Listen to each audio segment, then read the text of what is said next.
Kamusta? Kawala? At nandito tayo sa SM City Lipa. Hanap tayo ng brief. Bago pa mapunta sa gadget, bumili na muna tayo ng brief. Sa episode na to, gusto kong ikwento sa'yo yung backstory ng t-shirt na to. Yeah, parang kaya ko shirt. Siguro high school pa lang ata. Mahilig na ako sa mga statement shirts. Yeah, yung mga ganito. Actually, yeah, yung mga ganito. Mga ganyang t-shirt. Mahilig ako sa mga ganyan. Ang nagmulat sa akin sa ganyang shirt, ano pa, yung spoof. Ni-spoof nila yung mga brand. So, halimbawa yung Intel inside, Inutel inside, Tommy Hilfiger ba yun? Ginawa nilang Tommy Hilfiger. Mga ganon. Na-tripan ko. Parang basta may something sa akin na na-tripan ko yung mga statement shirts, and bilang isang wannabe, syempre gumawa tayo ng mga sarili nating design. And dyan na rin pumasok yung ano, kaya ako nahulog ang loob sa linya-linya shirts. Shout out kay Sir Ali Sangalang. Kaya trip na trip ko yung linya-linya dahil yung sa linya-linya, ano siya, may lalim yung messages. Shinare ko lang sa iyo kung yung pagkahumaling ko sa mga statement shirt. And iyan, gusto kong ikwento sa'yo yung backstory nitong shirt na to. Hindi siya for sale actually. Unahan na kita. Hindi ako nagbebenta. Gusto ko lang ikwento yung message or yung idea nung parang kaya ko shirt. Actually, yung statement hindi lang siya basta parang kaya ko. Mas mahaba pa siya. Nasa likod. Pakita ko sa'yo. Ito yung nakasulat sa likod. Ewan ko kung mababasa. Adjust ko na lang sa edit. Yan. Malayo ang naaabot ng parang kaya ko. At pag naabot mo, yung parang kaya mo, mas lalong lalayo. Hindi ko na sa ulo. Malayo ang nararating ng parang kaya ko. Yung idea, yung self-talk, nasasabihin mo sa sarili mo na parang kaya ko yan. Minsan kasi yun lang yung difference para ma-achieve mo yung goal mo, yung bulong na parang kaya mo.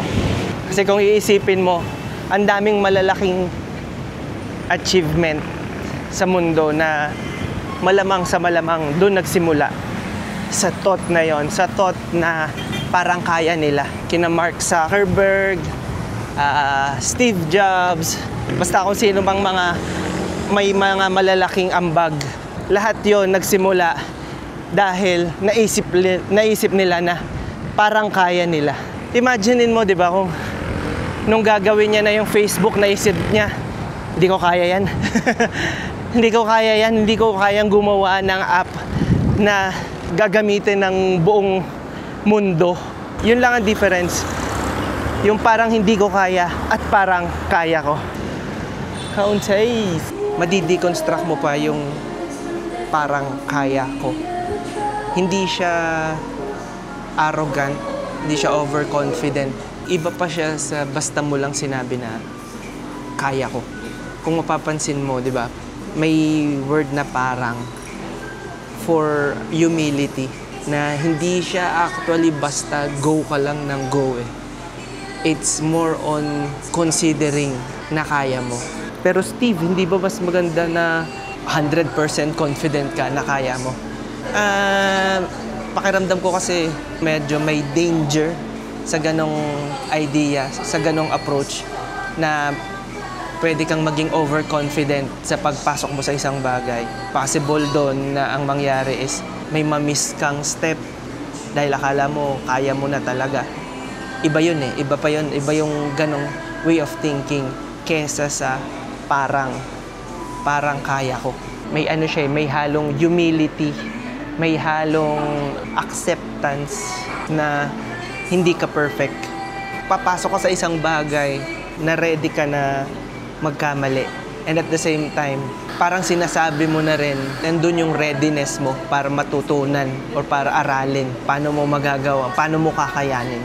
Hindi ka sure, pero hopeful ka. Kaya ang ganda nung yung word na parang, sa parang kaya ko. Parang yung simpleng pag-try. Nung simula, medyo hindi ko masyado na-apply to. Parang ngayon pa lang ako nagkakaroon ng conscious effort na mas isipin na parang kaya ko. Kesa kontrahin agad yung potential ko. Na halimbawa may bagong project, masyadong malaki yung project, na usually ang naiisip ko is parang hindi ko kaya. Mas may conscious effort ako na, sige, tingnan natin kung saang anggulo natin siya pwedeng tingnan na parang kaya ko. And from there, mas marami akong project actually na oo-ohan dahil lang nag-shift ako ng mindset na parang kaya ko yan. Parang kaya kong ubusin to. Marami pang example na hanggang ngayon nagagawa ko pa rin dahil lang yung sa idea na yon nga. Example is yung sa CrossFit. Alam mo yun, hindi ko naman sure kung kaya ko siya. Pero parang kaya ko. Itong t-shirt na to, nung una, naisip ko lang parang bebenta to. And actually may mga nagtanong, kaso parang tinamad ako. So may mga nagtanong sa akin na kung pwedeng bumili, kung pwedeng magpagawa ng ganitong shirt. And nakakatuwa na nakarelate sila at nagustuhan nila yung message nung shirt. Yung mga ride ko sa bike na hindi ko naman sure kung kaya kong puntahan yun, pero parang parang kaya. Ikaw, ano yung nasa isip mo ngayon na parang kaya mo pero hindi mo pa ginagawa? Minsan hindi ko ma-advise pero may maliit na part sa akin na gusto kong sabihin na basta nasabi mo na yung parang kaya ko, i-go mo na. Maliit lang na part ha, baka kasi sisihin mo. So sisihin mo lang ako ng konti. Yun nga, parang basta kasi may konting ganun, parang may chance na agad. May chance na ma-achieve mo yung goal na yun. Kasi naisip mo na parang kaya mo. Yun yung gusto kong iparating dun sa shirt. Okay lang magsimula kahit hindi ka sigurado. Okay lang yun. Pwedeng matutunan mo na yung mga bagay-bagay along the way na minsan, yun yung process talaga na sabihin na natin business. Wala siyang ibang way kundi gawin mo, kundi subukan mo. Yun lang talaga yung path. Go for it and then learn along the way. Yun lang talaga yung way. Hindi siya makukuha ng preparation lang ng preparation. May mga bagay talaga na matututunan mo lang along the way. Hindi mo kayang i-YouTube, hindi mo kayang i-research, hindi mo kayang daanin sa interview lang. Ang only way para magawa mo siya is pagdaanan mo siya. Kung babalikan natin yung buong message, yung nasa likod ng t-shirt, sinabi ko, pag naabot mo yung parang kaya mo, mas lalo pang lalayo. So halimbawa, nandito ka, ito yung limit mo, tas naisip mo, parang kaya kong abutin to.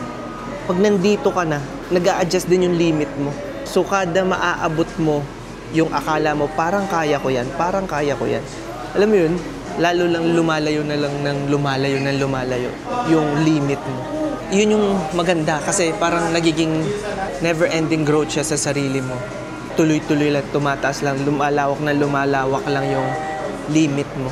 Habang lumalawak yung limit mo, nananatili lang yung bulong na parang kaya ko. Nandito na ako, parang kaya ko pa. Pag nandun na ako, parang kaya ko pa ulit. Yun. So yun ang pinaka-backstory ng parang kaya ko shirt. Na available for, biglang ganun, nagbenta. Ano yung nasa isip mo ngayon na parang kaya mo? At kung naibubulong mo na sa sarili mo na parang kaya mo, bakit hindi mo pa ginagawa? Anong hinihintay mo? Ito na yung sign.